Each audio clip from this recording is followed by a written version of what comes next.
Pemirsa Serawung DPRD DIY, Daerah Istimewa Yogyakarta dikenal sebagai pusat pendidikan. Namun demikian, lulusannya belum semua dapat terserap di dunia kerja.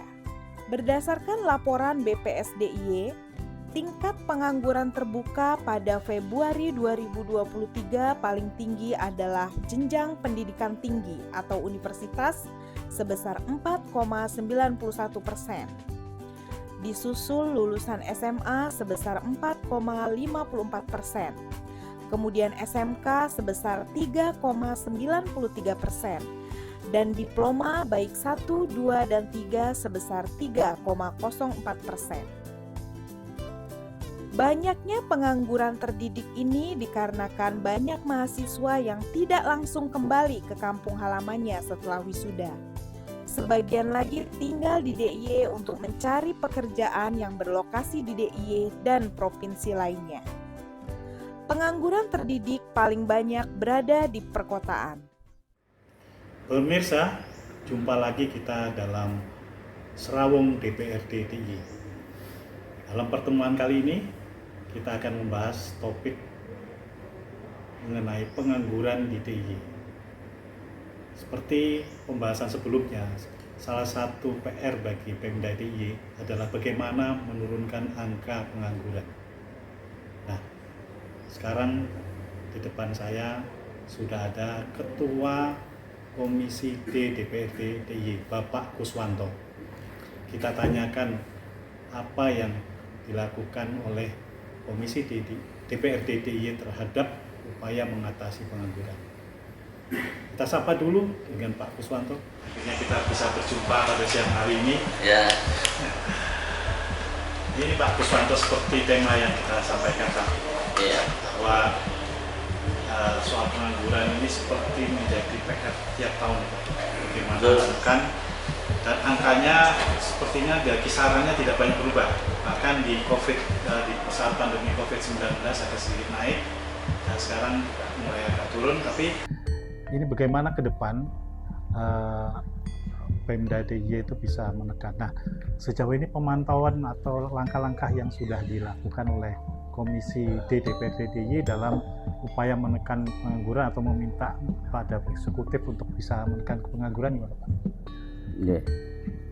Baik, berbicara masalah pengangguran memang tidak semudah membalikkan telapak tangan.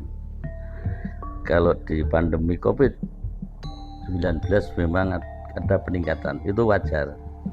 Setelah pandemi COVID berakhir, tetap masih linear angkanya 4%. Nah, sebetulnya dari pemerintah daerah itu berusaha semaksimal mungkin untuk mengurangi pengangguran khususnya di DIY. Terbukti dari mitra komisi kami saja yang selalu kami dorong berkaitan dengan program-program, misalnya saja salah satu misal dari Dinas Tenaga Kerja dan Transmigrasi, Pak. Ini programnya sebetulnya mengena sekali. Kalau yang basic infrastruktur kami berharap menggunakan padat karya, tidak sistem lelang di pihak ketiga kan. Saya tidak senang seperti itu. Karena kalau dipadat karyakan itu paling tidak setelah pandemi, pasca pandemi COVID, warga masyarakat itu banyak kehilangan pekerjaan. Sehingga dengan padat karya itu warga masyarakat ikut bekerja di situ, paling tidak mendapat upah dari tenaga kerja dalam pelaksanaan program di wilayahnya masing-masing yang mereka mengajukan masalah pembangunan fisik infrastruktur lewat Dinas Tenaga Kerja dan Transmigrasi. Nah, di samping itu banyak juga programnya di samping padat karya infrastruktur dari Naker itu seperti pelatihan-pelatihan pemberdayaan masyarakatnya. Nah, ini banyak sekali, ada pelatihan laundry, jahit, boarding, catering, kecantikan, terus perbengkelan las, perbengkelan motor, pertukangan kayu, pertukangan bambu, ada semua di sana. Nah, kami bekerja sama juga dengan mitra. Ini mensosialisasikan ke masyarakat selaku wakil masyarakat di dapilnya masing-masing. Nah, kalau mereka punya keinginan mau masuk di situ, ikut pelatihannya, kami tampung satu kelompok 20 orang misalkan. Ini salah satu contoh saja ya, yang sudah kita lakukan, kita dorong dari Komisi D ke mitra komisi seperti itu. Tapi ini ada tanda kutipnya. Masyarakat kita itu etos kerjanya sangat rendah. Ini kami membuktikan sendiri dan mendampingi langsung pada pelatihan-pelatihan yang diturunkan dari Dinas Tenaga Kerja dan Transmigrasi. Nah, kalau di dalam ikut dalam pelatihan yang namanya mobil training unit dari Naker itu kan jumlahnya 20 usia-usia produktif. Dilatih selama 32 hari. Itu mewujudkan pemberian skill. Selama pelatihan pun makan minum gratis dari dinas. Di samping itu juga dapat transportasi selama pelatihan, walaupun memberikannya di akhir penutupan. Karena dasarnya presensi. Untuk antisipasi jangan sampai kalau diberikan harian tiba-tiba hari berikutnya tidak masuk dan sebagainya. Tapi yang kami sampaikan di depan, etos kerjanya rendah. Ini banyak kelompok-kelompok yang dapat bantuan alat. Karena setelah pelatihan dikasih alat. Tujuannya apa? Bagus pemerintah. Tidak sekedar memberi alat, tapi diberi ilmu dulu. Supaya tujuannya nanti setelah pelatihan dikasih alat bisa usaha untuk meningkatkan ekonomi mereka. Tapi tidak sedikit yang setelah mendapat alat dijual, Pak.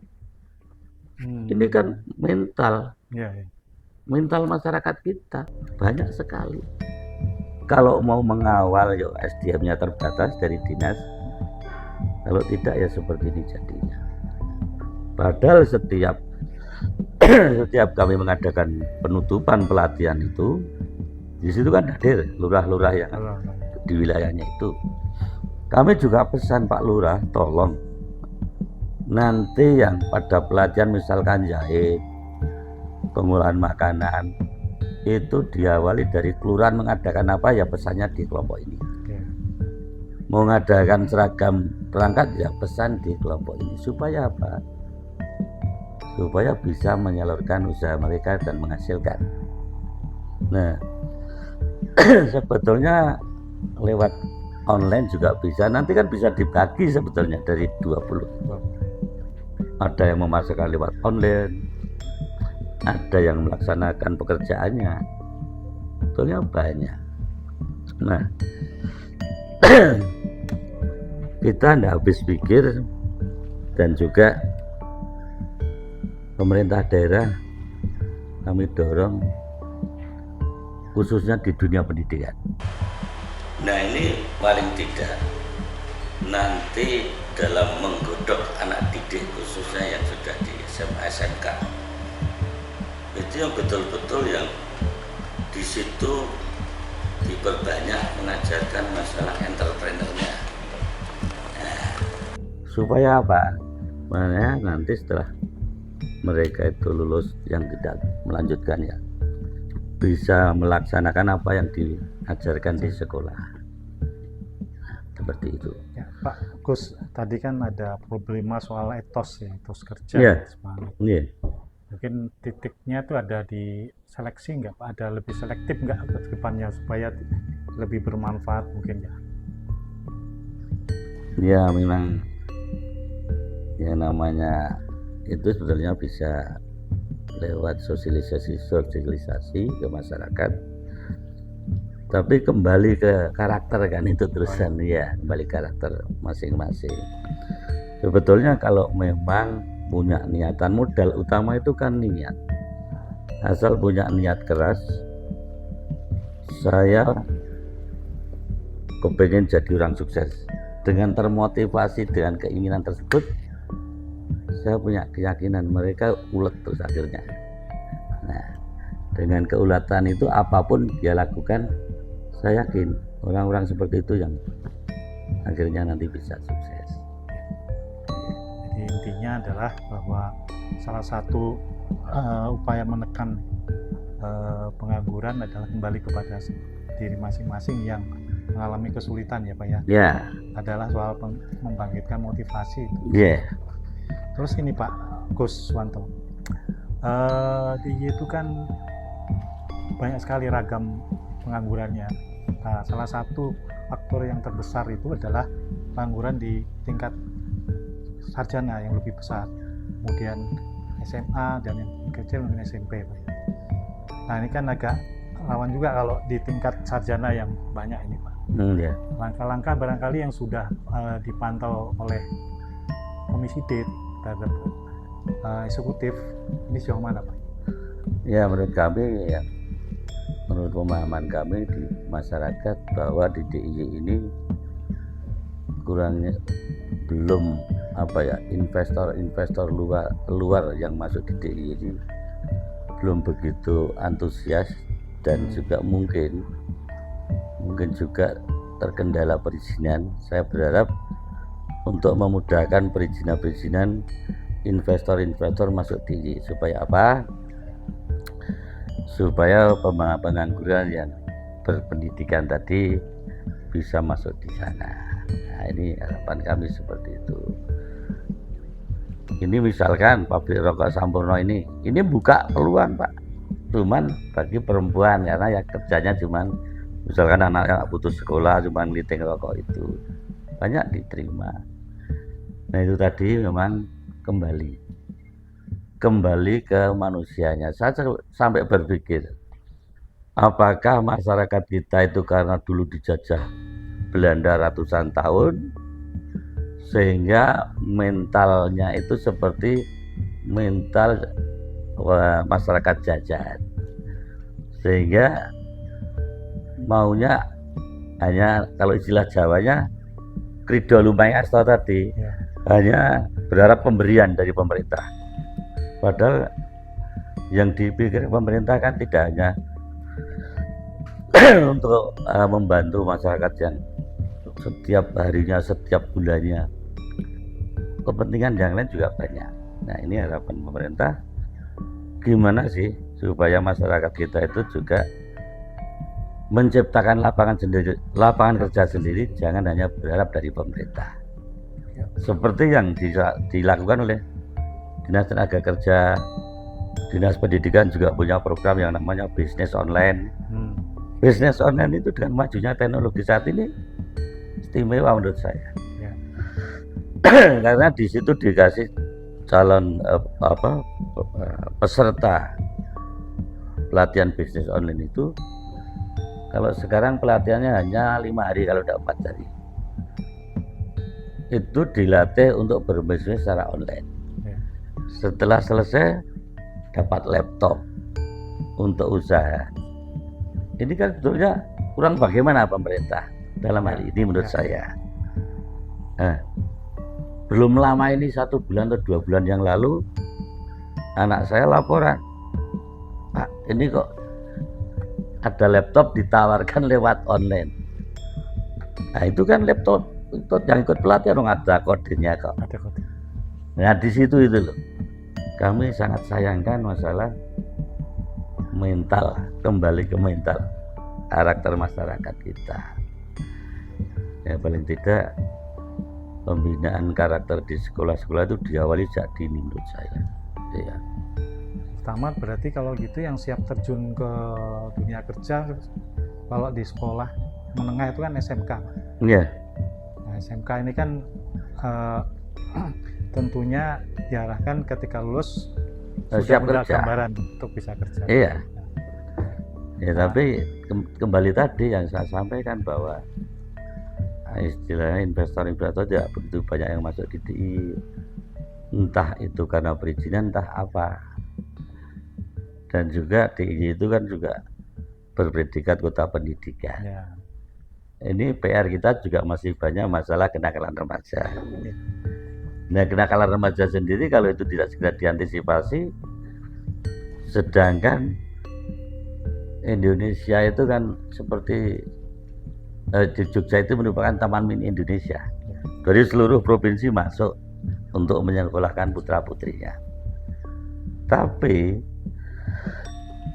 kalau di DIY ini nanti tidak aman, banyak kenakalan remaja, tawuran antar sekolah, klide, mana mungkin orang tua yang di luar provinsi DIY menyekolahkan di sini. Mana mungkin di sini kota budaya, pariwisata, pada berwisata di DIY takut, sehingga akan berdampak apa? Mengurangi pendapatan asli daerah. Kalau begitu barangkali lapangan kerja karena kan masuk Pak dari Ya. daerah, Ya. dari luar daerah Ya. sekolah di Jogja.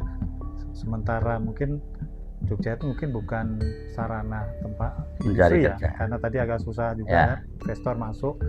Ya. Apakah mungkin mereka harus meningkatkan kualitas diri ya, skill mereka sehingga bisa terserap di daerah lain gitu. Itu juga sebetulnya bisa dilakukan seperti itu, sehingga memang kita, masyarakat kita itu harus untuk dituntut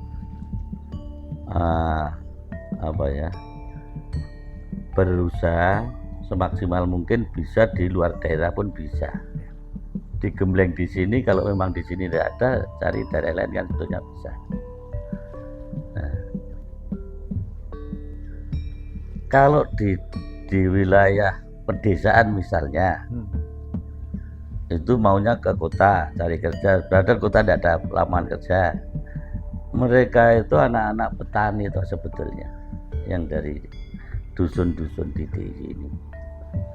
Nah, kenapa anak-anak petani tidak mau meneruskan pekerjaan orang tuanya yang kesehariannya bertani? Ya karena kurang menghasilkan tentu saja, tidak menjanjikan dan sebagainya. Tapi sebetulnya kalau itu ditekuni dengan sistem tanam, istilahnya tanaman yang tumpang sari. Saya berbicara seperti ini kan saya buktikan, Pak. Saya nyewa kas desa, tak tanami beberapa macam tanaman. Setiap harinya bisa jual ke yang supplier sayur mayur kok.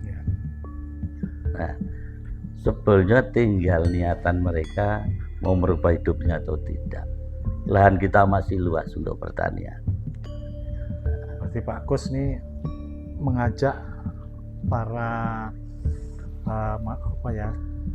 yang sekolah pelajar atau mahasiswa coba membangun impian atau cita-cita kembali ke desa gitu Pak ya. Iya. Membangun sektor pertanian yang sebetulnya tersedia lapangan kerja yang cukup besar gitu. Oh, masih luas sekali, Pak. Dan lahan-lahan khususnya misalnya saya contoh dari Sleman saja. Di wilayah barat itu sebagai penyangga pangan DIY. Tapi saya yakin lama-kelamaan itu hilang penyangga pangan, predikat penyangga pangan. Kenapa? Di sana kami perhatikan lahannya padang anggur, tidak ditanami. Kenapa tidak ditanami, saya tanya. Ya tidak sesuai dengan operasional, Pak. Biaya operasional tidak sesuai dengan hasil. Kenapa? Ternyata banyak hama. Akhirnya mereka banyak frustasi. Dah, daripada ditanami tanaman tidak menghasilkan, tanami batu bata, disewakan, dikontrakkan dan sebagainya. Apakah dah habis nanti lahan pertanian itu? Nah, di situ maka perlu perhatian khusus dari pemerintah daerah berkaitan dengan petani yang sebagai penyangga pangan di DIY. Misalnya subsidi pupuk, subsidi obat-obatan, dan diatur cara tanam. Maksudnya pola tanamnya harus serentak. Maksudnya serentak, kalau itu padi C4, semua C4. Sehingga apa? Tikus itu tidak bakalan menyerang kalau itu bisa serentak. Kenapa diserang sama tikus? Karena berbeda-beda jenis padinya itu dan tidak bisa sama-sama menanamnya. Kalau itu bisa diatur ke sana, Saya punya keyakinan tidak bakalan itu bisa dimakan hama. Berarti bagaimana supaya desa ini menarik bagi Betul. mereka kaum muda ya Pak? Kaum muda khususnya, karena kaum muda itu apa ya, masanya masih panjang. Ya. Dan sebetulnya sekarang kan Kementerian Pariwisata itu menggalakkan tentang wisata. Nah, di desa pun itu banyak lokasi-lokasi wisata sebetulnya kalau digarap. Misalkan wisata di persawahan, orang membajak, ternyata turis-turis itu pada heran, ngikuti di belakang. Oh gitu toh mengolah tanah kalau di Indonesia. Itu bisa dikelola sebetulnya. Di situ banyak burung-burung putih itu yang di sekitarnya orang bajak. Itu heran para turis-turis itu. Nah,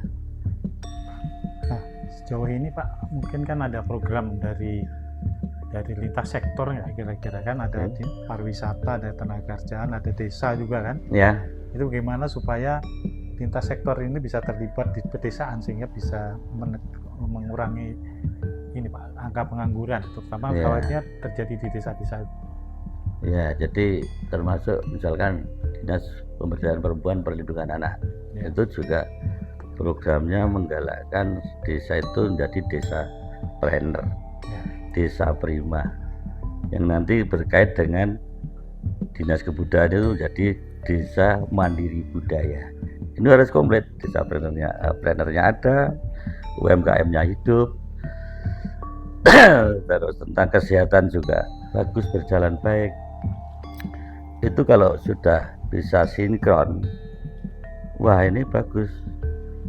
Nanti desa budayanya hidup, di situ digelar event-event, UMKM-nya dari desa trainer tadi ditumbuh di situ, ikut berjualan, beliau otomatis kan akan menambah pendapatan mereka.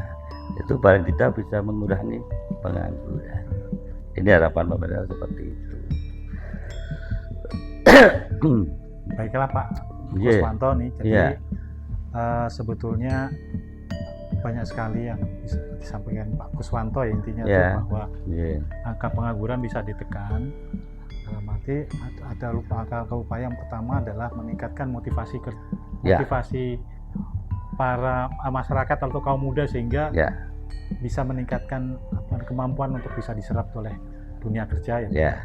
Yang kedua ini ya terkait dengan peluang di desa supaya tergarap lebih baik, sehingga gimana anak kaum muda ini kembali ke desa, menggarap desa juga bisa mengurangi angka pengangguran. Betul. Dan juga sekaligus mengangkat potensi masyarakat desa gitu ya. Pak, makasih banyak.